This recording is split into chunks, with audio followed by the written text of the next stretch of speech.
naisip ko na yun siguro ang nangyari to test my faith, kung saan nga ba nakadepende ang aking pananampalataya. Marami akong kaibigan sa radio na payo sa akin na, sige na, balik Kristiyano ka na, kasi wala naman yung husband mo na siyang umakit sa iyo sa Islam. At doon ko naisip, alam mo sister, na siguro kaya kami nagkahiwalay ay para magkaroon ako ng sariling desisyon talaga sa buhay. Ay ayun ang nangyari. Nang dumating man sa akin ang problema, dahil sa aming incompatibility na tinatawag, na humanto nga sa aming separation, kailangan lamang pala na mas kumapit tayo sa ating pagiging Muslim. Wala tayong pwedeng hinga ng lakas at tulong maliban sa Allah subhanahu wa ta'ala.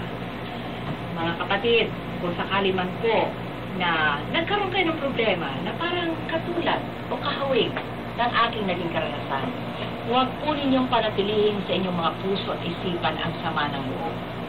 Huwag ninyong balikan sa inyong alaala ang inyong mga naging kabiguan sa buhay, na isipon nyo na naging agrabyado kayo sa inyong pagsasama, dahil yun ay magbibigay lamang sa inyo ng depresyon hanggang sa maahawa lamang kayo sa inyong mga sarili at babangon muli ang galit sa inyong mga puso. Muling mananaliwa ang sakit na inyong nararamdaman. Brothers and sisters, what is past is past. Hindi nga ba sinasabi, don't cry over spilled milk? Magandang buhay. Move on, sabi nga. Go on and be strong. Malay natin, meron palang inihanda sa ating Allah Ta'ala na gantimpala sa ating ginawang pagpapakasakit, sa ating pagsasabay. Hindi ko nang makalimutan ang payo ng aking ama. Kapag sabi niya nagawan ka ng hindi maganda at pakiramdam mo very unfair ang pangyayari, manatili ka lamang kalmado.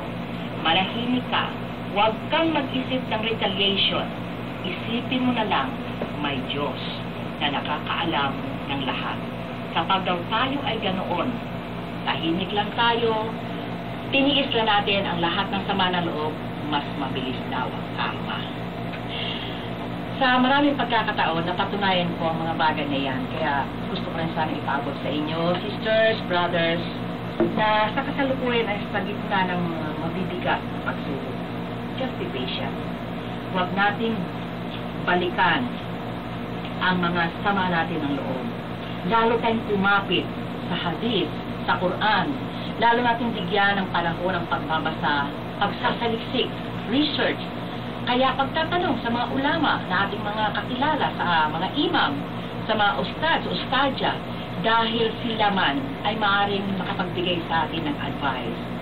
At kailangang lagi nating isa ulo na anuman ang turo ng mahal na propeta Muhammad sallallahu alaihi wasallam, tiyak na makapagbibigay ng inspirasyon sa atin at magpapagaan sa ating mga pasanin. Iwasan natin maging vindictive dahil ang galit ay walang maitutulad sa kabutihan. Tulad lamang kapag nagkaroon ng hindi pagkakasundo noon ang anak kong lalaki at ang aking manugang, lagi ko sinasabi sa kanya, kung minsan ang mga lalaki kapag galit, parang apoy na lumalagaslas. Kaya tayo mga babae, kailangan huwag tayong maging gasolina. Dahil ang ating asawa halimbawa ay apoy at tayo gasolina, ano mangyayari? Lalo tayong sasabog, magkakaroon ng mas malaking sunog. Dapat sa ating mga kababaihan maging tubig. Dahil gaano man kalaki ang apoy, kapag merong tubig, maraming tubig, tiyak na mahihinto ang apoy sa kanyang pagliliyab. So, sisters and brothers in Islam, mga kaibigan, hindi ko sinasabing nalagpasan ko na mga problema. Ngayong nagsusolo na ako sa buhay dahil ang dalawa kong anak ay kapwa na may mga asawa. Habang buhay tayo, darating at darating ang mga problema sa atin. Pero kailangan kalmado lang tayo at dapat natin isipin, bawat pangyayari dito sa mundo, may dahilan.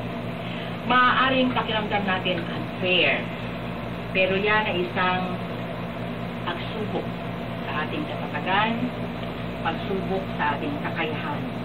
Dahil habang tayo nabubuhay sa mundong ito, hindi magiging ganap ang ating kaligayahan Hindi ba mababasa natin, this world is the paradise of the unbelievers and prison house for the believers. Kaya hindi po tayo makaliligtas sa maraming complexities in life. We have to strive. Maghanda po tayo para sa pinapangarap nating paroroonan, ang paraiso. Inshallah. Alhamdulillah, sister, napakaganda at medyo nakakaantig ng damdamin ang iyong kasaysayan pala sa buhay. Truly, sister, truly our life, Yes. our prayer and our sacrifices and even our death is only for the sake of Allah subhanahu wa ta'ala. Ito ang kagandahan ng maging isang Muslima. Kasi itang hadith ng Propeta Muhammad sallallahu alaihi wasallam nagsasabi na ang kagandahan ng isang Muslim na kapag ang isang biyaya ay dumating sa kanya, siya ay nagpapasalamat.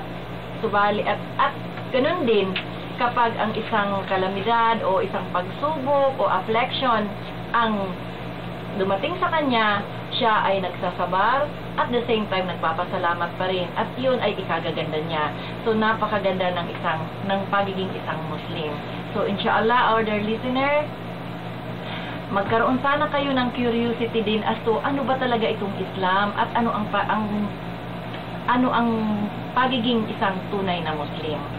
Kasi minsan nakikita natin sa mga gawain ng nagsasabing mga Muslim ang mga bagay-bagay na minsan hindi natin nagugustuhan. So, alamin natin ang Islam sa kanyang tunay na katuruan at alamin natin kung ano ba talaga ang Muslim.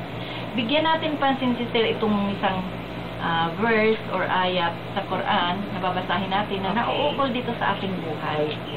Ito ay matatagpuan natin sa Suratul Baqarah, verse 165. After Bismillah ar-Rahman ar-Rahim, at katiyakan, sabi ng Allah subhanahu wa ta'ala, at katiyakan kayo ay aming susubukan sa mga bagay na tulad ng pangamba at pagkagutom o pagkalugi sa hanap buhay o pagkawala ng kayamanan, pagkawala ng buhay at pagkawala ng bungang kahoy na inyong pinaghirapan. Datapwat magbibigay ng magandang balita sa mga matimtiman sa pagbabata. So, kung titingnan natin, sister, our life really in this world is all but trials. Makikita natin na after malagpasan natin ang isang problema, another problem will come. Because that is part and parcel of our trials. Hanggat kasi sabi nga ng Allah subhanahu wa ta'ala, ang trials na ito ay ang nagbibigay sa atin ng purification at the same time. At para masabing at mararamdaman nating mga believers na tayo ay mahal ng Allah. Pag walang trials, nasasabi natin na tayo ay hindi na mahal ng Allah kasi gusto ng Allah subhanahu wa ta'ala na pag tayo ay kanya ng kaharap, malinis na tayo. So, nalilinis ang ating buhay, nalilinis ang lahat para sa ating buhay ay sa pamamagitan ng mga pagsubok. So, alhamdulillah, inshallah, nakapagbigay uli kami sa inyo ng isang inspiration para sa ating pagsahak sa landas ng buhay na ito dito sa mundong ibabaw na to. Amen. Amin. Thank you very much, Sister Shaida, at napakaganda na iyong ibinahagi sa amin na nagsilbing inspirasyon sa ating mga kapatid na Muslim. Ganon din sa mga nakikinig sa atin na ating mga kaibigan na kung meron mang dumating sa buhay ninyo na mabibigat na dalahin, huwag po kayo mawala ng pag-asa. Sabi nga, andyan lang po ang ating